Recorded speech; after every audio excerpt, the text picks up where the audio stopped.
Now, just over 13% of the African population uses Apple iPhone devices. And just over a month ago, the American multi-technology group announced a partnership with OpenAI, bringing artificial intelligence to its operating system. What is the likely impact of this partnership on the continent, given that the most Africans still use Android devices? Sarah Slabbert, who's a consulting analyst for Frost & Sullivan, joins us to weigh in. Sarah, thank you for your time today, and good afternoon. Good afternoon. Thank you for having me. Wonderful. So maybe we can start off by reflecting here on, just the partnership between Apple and OpenAI, and what that could mean, why it is so groundbreaking. Sure, 100%. So the partnership was announced at Apple's WWDC event, which is the Worldwide Developers Conference, and it is a groundbreaking outsourcing of artificial intelligence technology. So the plan is to implement ChatGPT and other OpenAI tools into the operating systems of Apple, starting from the iPhone 15 Pro and later models.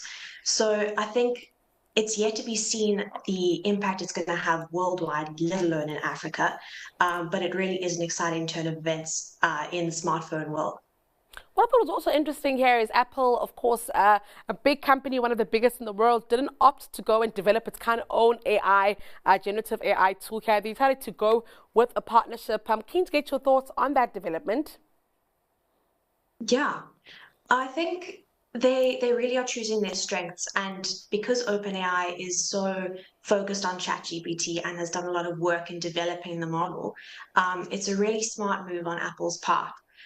Comparatively for Android, some phones in their Samsung and Google ranges are using Google AI, which is obviously in-house developed. So for Apple to outsource and go with OpenAI is a bold move.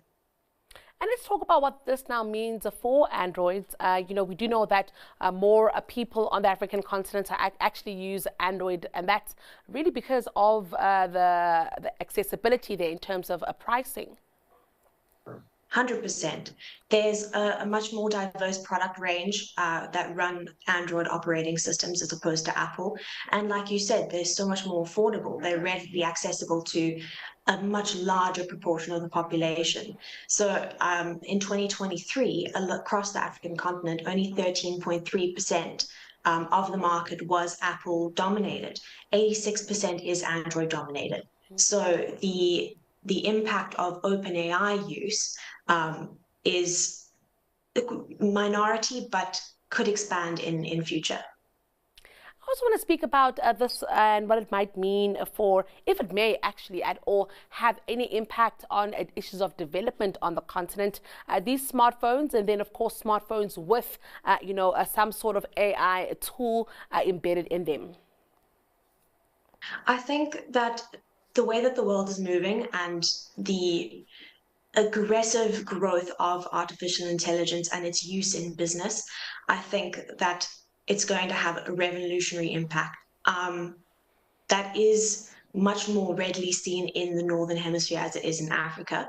But I think that it's going to be a slow burn development. I think we're definitely going to see an uptake, and I think it's going to have huge impacts on how people run businesses and how communication takes place. Then, of course, the issue we're all watching out for here, ethics and privacy. Of course, our phones are closer to us than, any other device, a laptop, an iPad, for instance. And what we are seeing here is that with AI embedded there and with this big partnership, there might be some information sharing. It's very hard for people like you and me, Sarah, to keep stock of what we might be agreeing to here, especially from an ethical perspective. 100%. So Apple has addressed those concerns quite openly, and they've said that there are security measures in place working on a secure cloud, and each user will be asked permission before ChatGPT is involved in information location or using of the natural language model. So in terms of ethics and privacy, there are tools in place to ensure that people are informed and are not freely giving away their information. But the infancy of artificial intelligence as a whole means that we'll never know we can't know the extent until things have developed further.